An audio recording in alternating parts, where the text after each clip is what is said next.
A warm welcome to everyone for our PCQuest 35 years journey from 1987 to 2022. Today, we will be discussing how PCQ became an early tech influencer. And to discuss that, we have someone whose association with PCQuest goes way beyond mine, at least, in the form of Kishore Bhargava, technology mentor and CEO of Linkaxis Technologies. Welcome, Kishore. Hi, thank you. Thank you for having me. Yeah. So, I'd really be interested in knowing about the early days of PCQuest. Maybe you can tell the story of how you became associated with PCQuest and what were the early days of, the magazine, how the industry and users responded to them. Yeah, my earliest memory of PCQuest would actually be around 1987 itself, operating out of the basement of PG's house. And I think the editor at that time was Subbu, if I'm not mistaken. He was the first editor that I worked with. It was an absolutely fabulous time. I think, to put things in perspective, imagine a time when there was no internet, no additional resources, and we were trying to cover technology which was very new to everybody. And yet we were trying to cover it in such a way that, sounding like experts, doing a lot of research, and actually providing the readers with a lot of meaningful content. And, if I remember correctly, I think my first article was on something as trivial as a network card. Now, can you imagine a network card, which was an Ethernet card, had like a full-page review in those days? So that was my first experience. And also I'm curious, so then you're from 87. So from the 80s and 90s, what are the kind of, articles that were written? What went viral? What was in and maybe if you can talk about some of your articles which went viral and PCQ covers, we'd get, a flavor of what it was like in those days. Yeah, I think, in the beginning, the most exciting thing was, first of all, getting the magazine out. The stories about various pieces of technology, sometimes about some software, especially, I think in those days, you also have to realize that it was the early time of the PC coming into the market. And, graphics were not the level that they are today. So, when we would even see like a good GIF, people would be very, very impressed. You've got such fabulous photographs and, how did you do this? And, I think those were the kind of things that were really, really exciting for the users. And I must say at this point that, in the early days, the one really big advantage that we had was we had fabulous editors. The three editors that I worked with, I have not come across such supportive editors ever. Subbu, PKR, and then KK were the three editors that I worked with. And all three of them were extremely supportive of all contributors. To the point that if we wrote a review of a product, and if the product actually got a bad review because it was a bad product, the editors supported it 100%. Even if they lost revenue of advertising, which a lot of people would be worried about at that time. But even at the cost of losing that advertising, they would not back down. And again, like I said, this is research being done in the early times when there was no internet. And, so I think that's how the concept of PC labs came into being, where, I think what was decided was, okay, get the product into the lab, get a bunch of people to play with it, people at different levels of expertise. They play with it, they break it, they fix it, they do whatever they can with it. And then out of that comes out the story. And I think we did some really fabulous, groundbreaking stories in the beginning. Like I said, in terms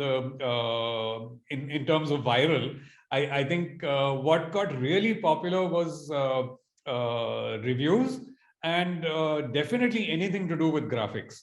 So, the early days of like Photoshop, if somebody did something in Photoshop and created an image, that was, really, really very, very appreciated by the readers. And it showed in the, not even email at that time, but so much coming back by way of written letters. I don't know if PCQuest still has those letters, but it would really be nice to look at old issues, letters to the editor. You will find that a lot of the comments will be around these kind of topics. I'm just curious to know, how you managed your resources. Like today, it's internet, right? Today is the internet. Even before that, you could go to the library, I remember. But here is a Yes. new emerging field. You can't even go to the library. So it was So, just you, the experts, and yeah. the new products. I'm just wondering how you used to get it right in those days. Yeah, it used to be, a very exciting time, really. I'll tell you, I was a member of two libraries at that time in Delhi, the American Library and the British Council Library. And it was a daily ritual for me to catch a bus and go to these two libraries and sit down and pore over whatever technical material one could get. Because then, when you come back and you are in this environment of the lab that had been created, the discussions used to be absolutely fabulous. I mean, you'd be surprised that, looking at textbooks, having, I wouldn't say colleagues, but, my classmates studying in various engineering colleges, we would go to their libraries, we would go to their labs. And it was really the true hacker mentality of, you find something, you read as much as you can about it, you play with it, really you break it, you fix it, and you do things beyond what the box says.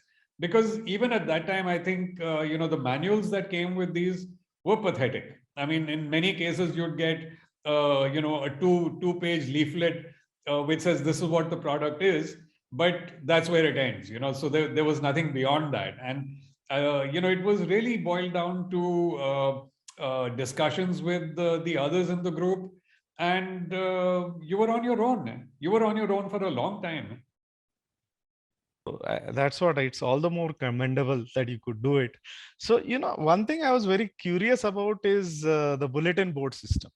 So, because this has come in something before the World Wide Web. In World Wide Web, we Yes. take all chat and everything. But the BBS system was a precursor to something like Yahoo Chat, which is a precursor to the WhatsApp culture today. So can you talk about, your role in BBS and how PCQ and all took, and maybe a bit about the chat journey? I mean, you're one of the few people who can talk of a 30-year internet chat journey. So That's I'd be interested to hear the whole thing. Right. So just to let you know the BBS story, it's actually a fascinating story.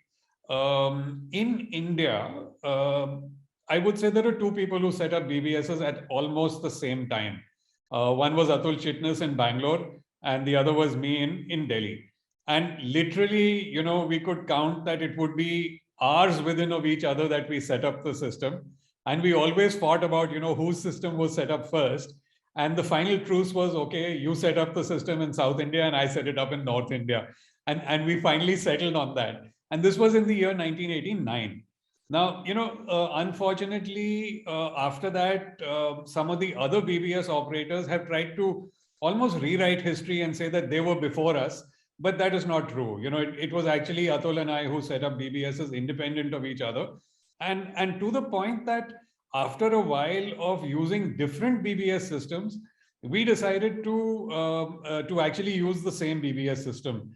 And it was a product that Atul and his company had written, and it became very popular. In fact, the PCQuest BBS also ran the same product. It was called Cybernet, and PCQ BBS also ran the same product. Now, just to give you a little bit of background about, I got my first modem in 1988. And in 88, when I had a modem in my hand, I didn't know what to do with it. And it was great. I mean, people said connect it to your phone, and then you can connect to systems. And we had absolutely no idea what systems, where, how do you do this? The modem that I had actually was bought in the UK. And very interestingly, it came with a subscription for what used to be called British Telecom Gold, which was an offering that they had very much before the internet became public for people to use. This was a system that had a precursor to early email, and plus, a very, very simple text-based system of searching for information, which was all contained within that same, setup. So it was like a set of servers owned by British Telecom, and they had some information on it, like white pages and directories of some kind, and little bits of research papers were there. There was stuff like that available on it, but it was very, very limited. Now, unfortunately, because I had this modem and the system was in the UK, the only way I could actually access it was by making long distance phone calls.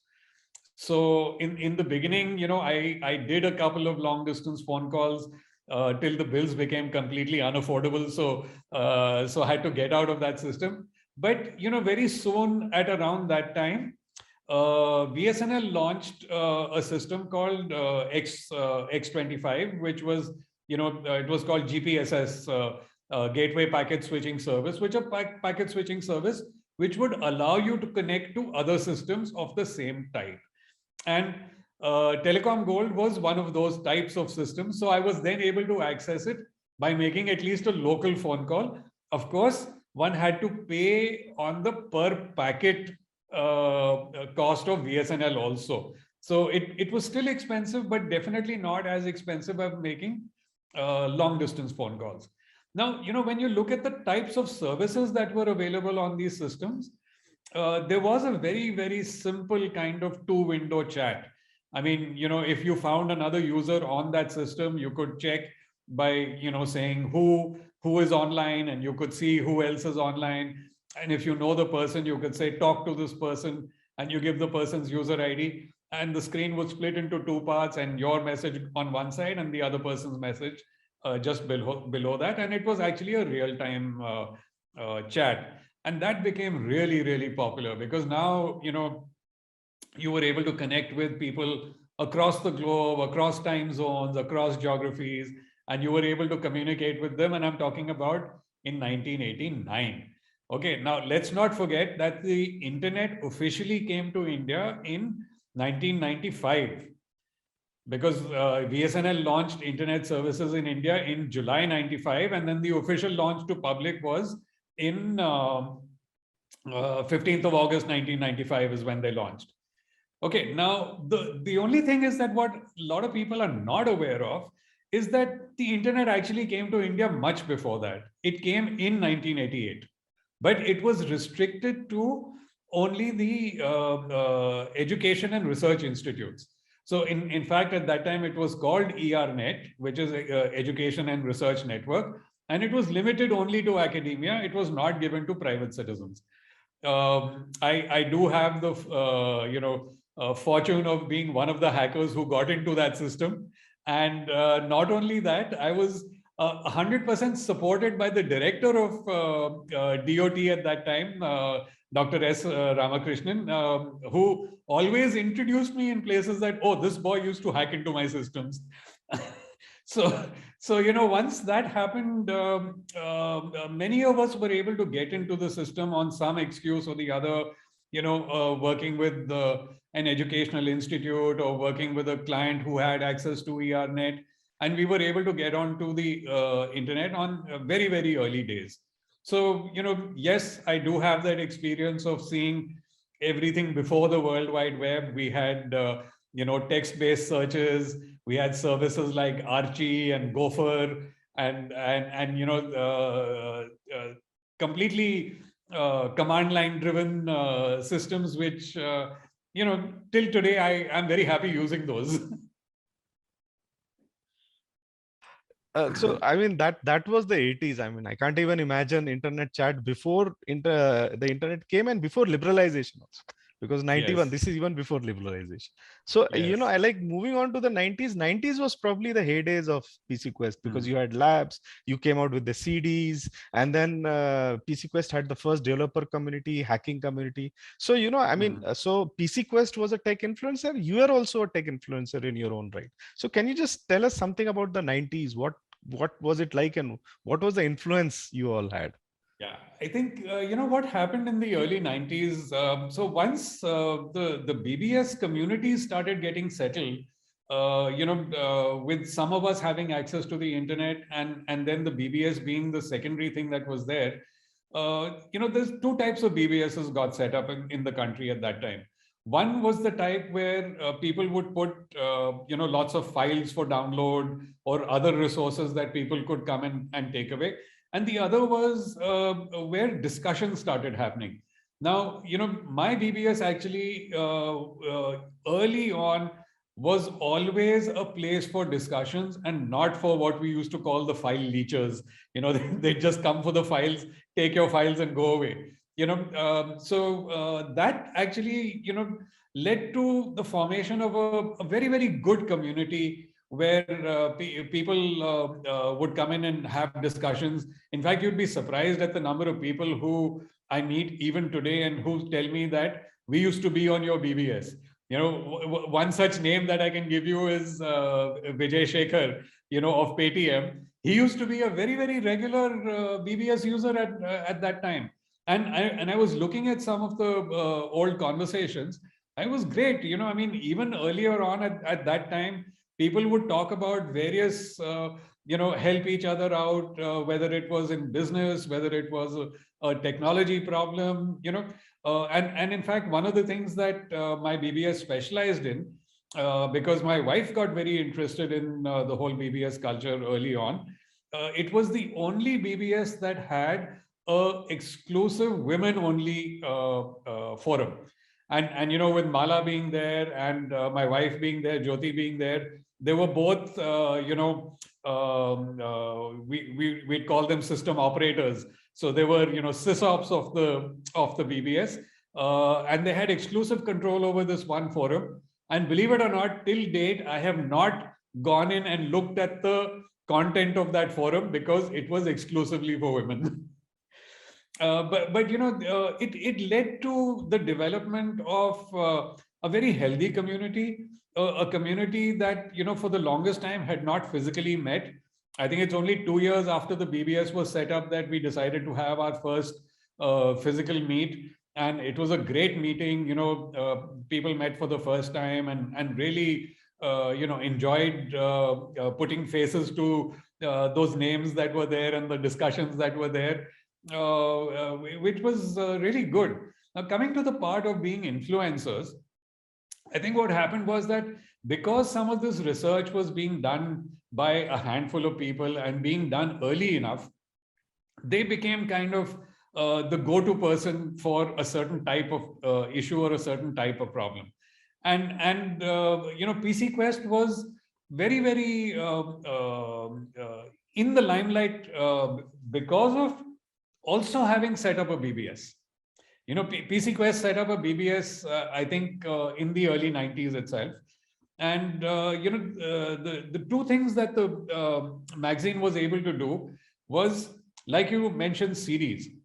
So once we had access to online communities, one was able to start getting, what we used to call at that time either freeware or shareware software, which was, little useful utilities, sometimes an antivirus, sometimes compression software, useful utilities that uh, would either be free or would cost very little bit of money by way of $2, $3 that somebody could purchase.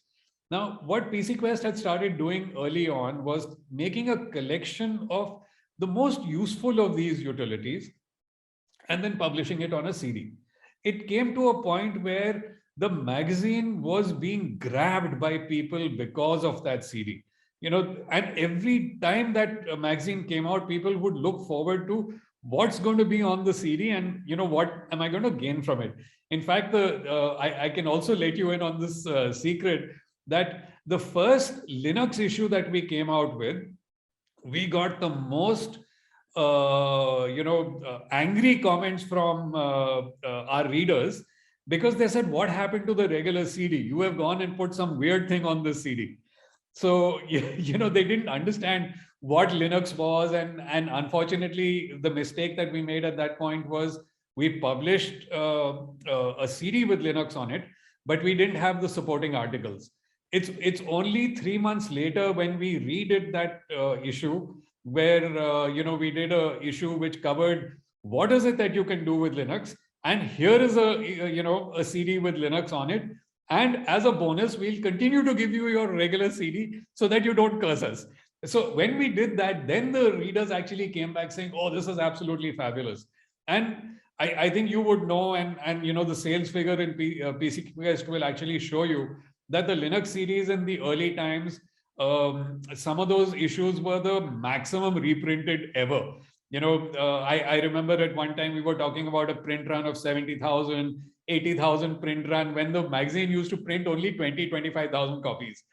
So, there were huge print runs that happened over and over again, because that issue became such a popular issue. And the Linux issue then just, it became like clockwork. Every March, there would be a Linux issue out. Every March, the users would come looking for it. And the Linux community got really, really strongly built because of that. So the Indian Linux community actually was seeded, I would say, by PCQuest. While there were people all over the country doing things, I think the real push came because PCQuest was able to push something like this out.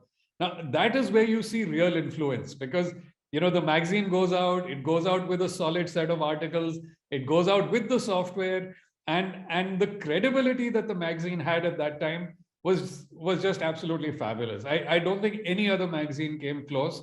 A lot of others tried, but they were just not able to match up to what PCQuest was doing at that time. That was your blockbuster, I guess, of the decade. Yeah, no, I think every little step in the beginning with PCQuest has been in some ways a blockbuster. Like you mentioned, labs. Setting up a lab with equipment, with enough capabilities, and equipping the people who were in the lab to actually be able to take a product and dissect it. I think that was a very, very forward-looking move. Today also people might hesitate in doing something like that. But doing this in the early 90s was really groundbreaking. Yeah? And the kind of, like I said, the support that one got from the editors. There was never a time when an editor would come back and say, no, you can't do this. It was always, oh, you want to do this, go ahead. You get a really expensive piece of equipment and you're standing there drooling over it with a screwdriver in your hand saying, can I open it? And he'll say, yes, go ahead. Because I want to see how it works. So, I think that kind of support was just non-existent in other publications. It took them a long time to catch up to what PCQuest had built. So I think in the concluding, I'll ask you a difficult question. Like India has had a 35 years tech journey. PCQuest has, you have. How will you sum up this 35 years journey, and what will be your message to the PCQuest leaders of today, if you can do that? That is a difficult question. I think the journey is something that never ends. I think it's, the one thing you need to keep in mind is keep an open mind, keep a learning attitude. And as long as you're willing to learn, you will find that every time you turn the page, new technologies will be there, and PCQuest will be up there to support you and to provide you with relevant information. Yes, today the number of sources has increased. You have access to the whole internet and a lot more information. But I think that credibility of someone who's been through a new technology, tried it, tested it, and then is giving you what you can do with it, I think that's what will go out. So I think the readers can continue to look forward to absolutely great content coming out from PCQuest. So thank you so much. It was a very fascinating trip down memory lane. I thoroughly enjoyed it. I'm glad. Yeah, thanks.